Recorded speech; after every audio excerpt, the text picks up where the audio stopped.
नमस्कार, ज्ञान विविधि चैनल में मैं मंजू शर्मा आपका स्वागत करती हूँ, अभिनंदन करती हूँ। आज हम कक्षा 7 का जो हमारा प्रकरण है जल, उसके बारे में पढ़ेंगे। अब जल के बारे में सोचते ही सबसे पहले हमारे दिमाग में आता है कि जल क्या है। तो दिमाग में जैसे नदियों के बारे में हम सोचते हैं, नदियों में पानी होता है, महासागरों में पानी होता है, झीलों में पानी होता है। हम जो हमारे जिस जगह पे रहते हैं, जो मान लो गाँव है, शहर है, वहाँ जो झीलें होती हैं, तालाब होते हैं, उसमें पानी होता है। तो ये हमारे दिमाग में यानी जल का नाम आते ही ये जो नाम हमारे जिन जिन जो स्रोत हैं जो जल के, उनका हमारे जो दिमाग में ये नाम जो अपने आप ही आते हैं। तो इसके बारे में यदि हम देखें तो जल, जैसे छोटे बच्चे हैं तो कागज की नई जो नाव है वो तैराते हैं। कभी कभी हम देखते हैं जो किसी जगह पे जब हम खड्डे में इस जल को जब देखते हैं तो दोपहर बाद में देखते हैं तेज धूप होती है, तो वो क्या करता है, जो पानी है वो हमें शाम को यदि हम देखें या दूसरे दिन देखें तो वो पानी हमें नहीं मिलता या कम मिलता है। तो इसका अर्थ क्या होता है कि कुछ पानी तो क्या होता है जो भूमिगत जल में चला जाता है, और कुछ पानी है जो वाष्प बनकर कहाँ चला जाता है, ऊपर चला जाता है, वायुमंडल में चला जाता है।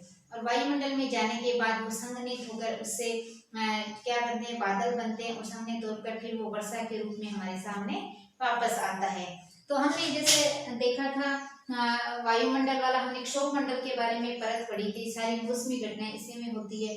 तो वर्षा वाला भी है, जैसे उदाहरण देंगे, जैसे ये जल महासागरों से जो जल है ये वाष्प बनकर, यानी ये वाष्प बनकर या भाप बनकर क्या करता है, ये ऊपर चलता है। ऊपर जाने के बाद ये क्या करता है, संघनित हो जाता है, यानी ठंडा हो जाता है। संघनित होने पर ये इस तरह इसके जो बादल बन जाते हैं, वो संघनित होने के बाद ये जब संघनित होकर ठंडा हो जाता है तो ये वर्षा के रूप में वापस ये धरातल पर आता है, यानी हमारी जो धरती है, ये जो पृथ्वी, इस पे वापस आता है। तो इन पहाड़ों पर भी आता है, ये महासागरों में भी जाता है, और जहाँ स्थल भाग है वहां पर भी आता है। तो जिस प्रकार ये जल का परिक्रम, यानी जो महासागरों से फिर ये वापस जो वायुमंडल में यानी महासागरों से बना, फिर ये महासागर आ गए, फिर ये ऊपर संघनित होने के लिए गया तो ये वायुमंडल में पहुंचा, उसके बाद वापस ये धरातल पर आया। तो जिस तरह से ये जिसका प्रक्रम चलता रहता है, इसको क्या कहा जाता है, पूरे प्रक्रम को जल चक्र कहा जाता है। पूरा प्रक्रम यानी जल की प्रक्रिया महासागर से शुरू हम देखते हैं, ये वाष्प बना, वायुमंडल में गया, संघनित हुआ, फिर ठंडा होने के बाद ये वर्षा के रूप में फिर धरातल पर आया। तो ये क्या हो गया, जिस प्रक्रम का जो ये रूप से स्वरूप इसका बदलता रहता है, इस चक्र को क्या कहते हैं, जल चक्र कहा जाता है। अब यदि हम जल के वितरण की बात करें, क्योंकि हम देखते हैं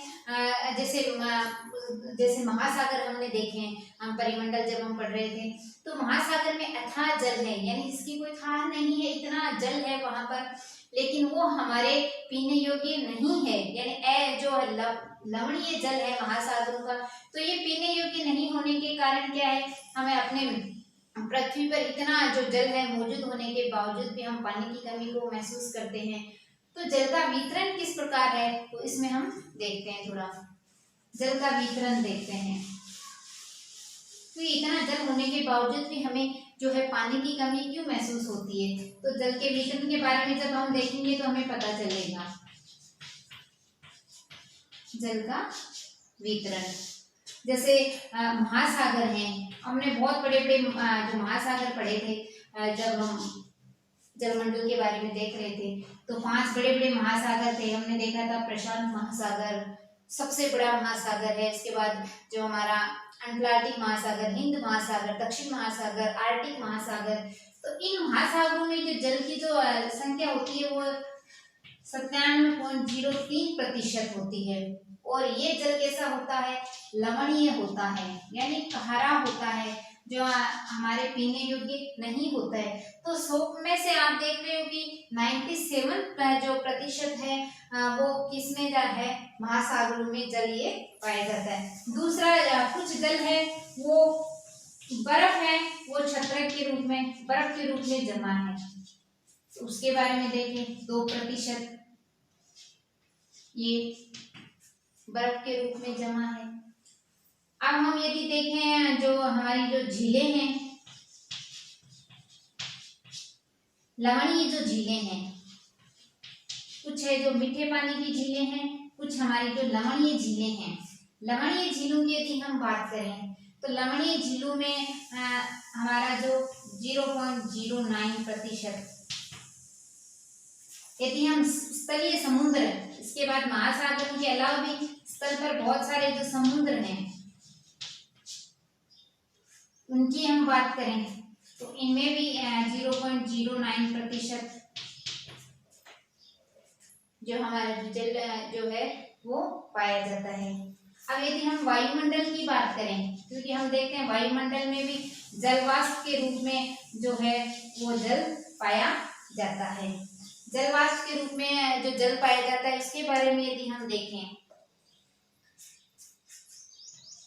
तो ये हमारा 0.009% है।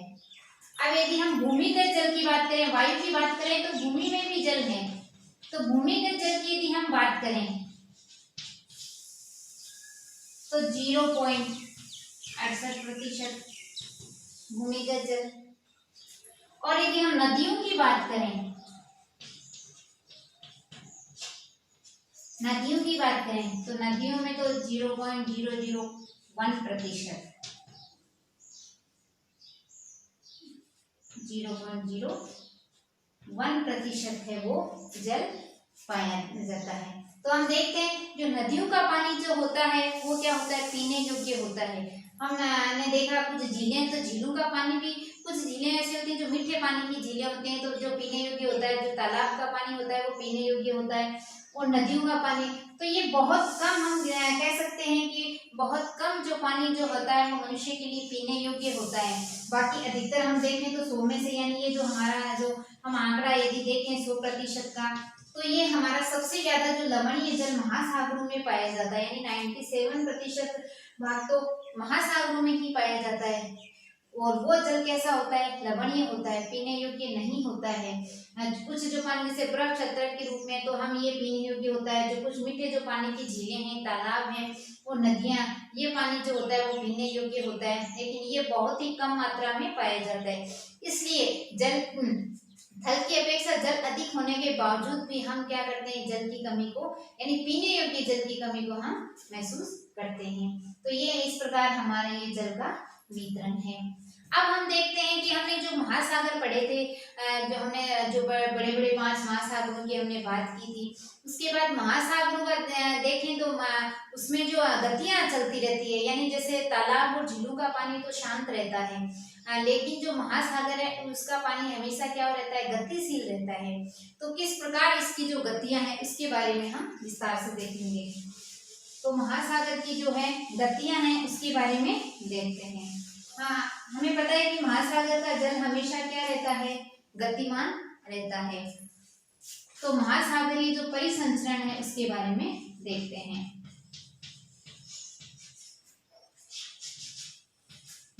महासागरीय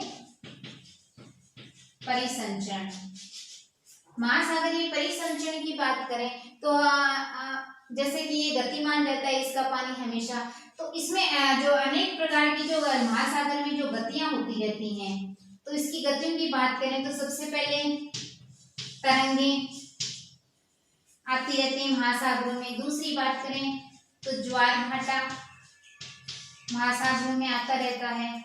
और तीसरी यदि हम बात करें तो ये हमारी है महासागरीय धाराएं।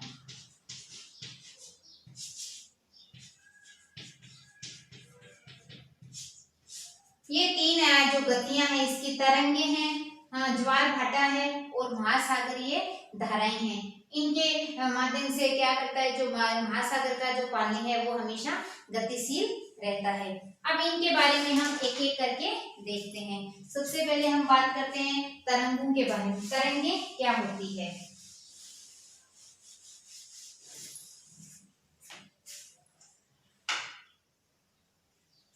तरंगे देखते हैं।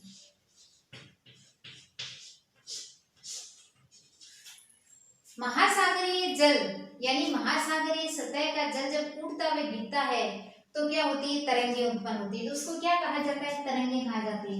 यानी जो महासागरीय महासागरीय सतह पर जल का उठना में गिरना क्या कहलाती है? तरंगें कहलाती है। या हम कह सकते हैं जब महासागर सतह पर जब पवनें चलती हैं तो उतनी तेज गति से क्या होती है? तरंगें उत्पन्न होती है। यानी जितनी यदि तेज गति से महासागरीय सतह पे पवनें चलती हैं तो उतनी तेज गति से वहां पर तरंगें उत्पन्न होती है। कभी कभी इतनी तरंगें जैसे बहुत ज्यादा जब पवनें जब चलती हैं तो बहुत ज्यादा विशाल जो तरंगें होती हैं वो सुनामी के रूप में आती है हमारे सामने, यानी बहुत तेज गति से जब चलती हैं तो जो यहाँ पर क्या उत्पन्न होता है? सुनामी आ जाती है। यानी बहुत बड़ा हम कह सकते हैं चक्रवात, जो तूफान जो आते हैं वो यहाँ पर आते हैं। जब विशाल तरंगें जब महासागरीय स्तर पे आते हैं तो सुनामी आती है। सुनामी का अर्थ क्या है? ये जापानी भाषा का शब्द है, ध्यान देना, जो जापानी भाषा का शब्द है ये सुनामी, जिसका अर्थ क्या होता है? पोताश्रय तरंगें। हम इसको क्या कह सकते हैं? पोताश्रय तरंगें। यानी पोताश्रय ही नष्ट हो जाते हैं, डूब जाते हैं, इतनी जो विशाल जो आते हैं तो इसको क्या कहा जाता है? सुनामी कहा जाता है। यानी हम यदि बात करें कभी कभी इतनी जो विशाल जो तरंगें आती हैं, यानी विशाल जो सुनामी यहाँ पर आते हैं, जिसकी जो अब तक का यदि बात करें तो सबसे जो विशाल जो सुनामी जो आई थी वो 2004 की हम बात करें तो 150 मीटर की 150 किलोमीटर 150 मीटर की गति से आई थी। और ये इसमें यदि हम बात करें तो 800 किलोमीटर जो प्रति घंटा के हिसाब से जो पवनें चली थी जब ये सुनामी आई थी तो सबसे ऊंची जो इसकी जो ऊंचाई थी 150 मीटर की ऊंचाई तक जो सुनामी आई थी अब तक ये मान सकते हैं। और जिसकी गति 800 किलोमीटर प्रति घंटा यदि हम माने तो एक व्यवसायिक जो वायुयान है उससे हम तुलना कर सकते हैं। इतनी जो तेज गति से वहां पर जो तरंगे यहाँ पर हिंद महासागर में आई थी। यदि हम उसका उदाहरण देखें जैसे सुनामी का तांडव किस प्रकार, उदाहरण के माध्यम से यदि हम समझें तो तरंगे आपको समझ में आ जाएंगी। जैसे 26 जो दिसंबर 2004 को भारत में आई थी तो जो 2004 की जब हम बात करें दिसंबर 2004 में हिंद महासागर में क्या हुआ था? हिंद महासागर का जो केंद्र था वहां पर एक जो द्वीप है हम कह सकते हैं एशिया महाद्वीप का जो सुमात्रा, उस द्वीप पे क्या था? भूकंप आया था। और उस भूकंप आने के कारण क्या हुआ? जो भारत की जो प्लेट थी जो प्लेटें होती हैं जो भूप्रपट्टी के जो नीचे जो प्लेटें होती हैं तो जो भारत की जो प्लेट थी वो ब्रह्मा की प्लेट के नीचे धंस गई। और नीचे धंस जाने के कारण क्या हो गए? अचानक ही जो सागरीय जो सतह में क्या हो गए? गति उत्पन्न हो गई। और गति उत्पन्न होने के कारण क्या हुआ? वहां पर जो उसका जो जल था वो वहां पर विस्थापित हो गया। और उस अंतराल को भरने के लिए 10-12 मीटर क्या हो गया? ये महासागरीय जल विस्थापित हो गया। तो इसकी निर्मित जो अंतराल हुआ उसको दूर करने के लिए जो वहां से जल क्या करने लगे? हम जो दक्षिणी पूर्वी जो एशिया है वहां के जो समुद्री तट है वहां से जल क्या है? अपने तटों के किनारे से हटने लग गया। और हटते ही क्या हुए? जैसे ही जल वो तट के किनारे से हटा उसके बाद विशाल तरंगे आई, जिसकी जो मान सकते हैं ऊंचाई के साथ विशाल तरंगों के रूप में आई। 150 मीटर की जो ऊंचाई के साथ ये विशाल जो तरंगे आई और जिसकी गति हम कह सकते हैं 800 किलोमीटर की जो गति से ये सुनामी इतने तेज गति से आया, जिसके कारण बहुत ही जो जनधन की हानि हुई थी। क्योंकि जो भारतीय प्लेट वो ब्रह्मा की प्लेट के नीचे धंस जाने के कारण जो विस्थापित हो गया, जिसके कारण समुद्र तट से जो पानी है वो वहां पर हटने लग गया और उसके कारण ये विशाल तरंगे जो है वो महासागर में, हिंद महासागर में उठने लग गई। अब यदि हम बात करें जैसे सुनामी है तो सुनामी जैसे की बात करें तो सुनामी का ज्यादा पता नहीं चलता है। जैसे भूकंप का भी जैसे रिक्टर पैमाने पे जिसको मापा जाता है, क्योंकि जब उस समय सुमात्रा में आया था जिसका अधिकेंद्र सुमात्रा था तो 9 में जो इसकी 9.0 जो इसकी जो रिक्टर पैमाने पर इसकी जो तीव्रता मापी गई थी, यानी सबसे जो तेज गति का था, जिसके कारण ये सुनामी, उसके बाद जो सुनामी आया था तो इसके नहीं मापा जाता। तो इसी प्रकार प्रशांत महासागर में तो क्या है, कुछ जो प्राथमिक जो इसकी जो सुविधा है, इसके जो संचरण की, सुनामी की, लेकिन हिंद महासागर में ऐसा नहीं है। क्यों नहीं है? क्योंकि हिंद महासागर जो क्षेत्र है उसमें बहुत कम भूकंप आता है, जिसके कारण यहाँ जो इसकी जो पैमाने की गति मापने के यंत्र हमारे हैं, जो यहाँ सुविधाएं उपलब्ध नहीं है, जिसके कारण ये सुनामी का पता नहीं चला। और जनधन की हानि की बात करें तो यहाँ पर सबसे ज्यादा क्या, जैसे ये भूकंप आया था 2004 में, जब 2004 में जब ये सुनामी आई थी, तब उस समय क्या करने लगे, जैसे ये जब मैंने बताया था भारतीय प्लेट जब बर्मा की प्लेट के नीचे धंस जाने के कारण जो समुद्र का जो तट का पानी जो पीछे जो जाने लगा और वापस विशाल तरंगों के रूप में आ रहा था, तो जैसे ही तट के किनारे वहां पर गए तो लोग वहां पर क्या करने लगे, उत्सुकता पूर्वक वहां उनको देखने लगे, यानी उस स्थान को छोड़कर ऊंचाई पर वहां दूसरी जगह जाने की बजाय उस जो सुनामी जैसे तटके से वो जब पानी हटने लगे, उस पानी को देखने के लिए लोग क्या करने लगे, वहां पर इकट्ठा होने लगे और वहां पर दर्शक के रूप में खड़े रहे। और जैसे ही वो तट से पानी हटा, उसके बाद वो विशाल तरंगों के रूप में क्या हुआ, बहुत ही विशाल, जो हम कह सकते हैं भयावह जो तरंगे आई 150 मीटर की ऊंचाई के साथ, तो वहां पर बहुत ज्यादा जनधन की हानि हुई थी। उस समय 10,000 जो लोग हैं उसमें सुनामी में मारे गए थे और 1 लाख से ज्यादा लोग इससे प्रभावित हुए थे। भारत की यदि हम बात करें तो भारत में सुनामी से यहाँ पर भारत का जो तटीय प्रदेश है, जैसे तटीय क्षेत्र हैं जो समुद्र के, हिंद महासागर के, जो हम देखते हैं हिंद महासागर हमारा जो दक्षिणी जो क्षेत्र में है, हिंद महासागर कहाँ है, हमारे जो दक्षिण में है, तो इस हिंद महासागर से हमारे जो इलाके थे, जो दक्षिण के जो राज्य थे, वहां तक इसका जो है वे क्या हुआ, यहाँ इनका प्रभाव रहा। जैसे भारत की यदि हम बात करें तो आंध्र प्रदेश का जो तटीय इलाका है, आंध्र प्रदेश का तटीय इलाका, और केरल, पुदुचेरी और अंडमान निकोबार द्वीप समूह है, अंडमान निकोबार द्वीप समूह है। इन द्वीप समूह, इन पे सबसे ज्यादा जो वहां पर नुकसान हुआ। और हम देखते हैं भारत का जो दक्षिण बिंदु इंदिरा पॉइंट जो कहाँ पर है, अंडमान निकोबार द्वीप समूह में स्थित है, वो इस सुनामी में पूरी तरह से डूब गया। इन हिंद महासागर के बहुत सारे जो द्वीप थे जो इस सुनामी में पूर्णतः ही डूब गए थे। इसमें हमारा भी एक जो दक्षिण बिंदु था, जो हम कह सकते हैं हमारी जो दक्षिणतम सीमा, जो समुद्र की जो सीमा था, इंदिरा पॉइंट जिसको कहा जाता है। कई बार प्रश्न आता है इंदिरा पॉइंट, ध्यान रखना, इंदिरा पॉइंट ये हमारा दक्षिणतम बिंदु था, जो इस सुनामी में क्या था, पूर्णतः है डूब गया, यानी इससे बहुत ज्यादा ये प्रभावित हुए। तो ये हमारी जो हम कह सकते हैं तरंगे थी, ये जो इस तरह से जो है कि जो जैसे स्थलीय स्तर पे जैसे जितनी तेज गति से पवन जो बहती है, उतनी ही तेज गति से ये तरंगे यहाँ पर उत्पन्न होती है। तो इस प्रकार हमने आज जो जल का वितरण है उसके बारे में हमने देखा।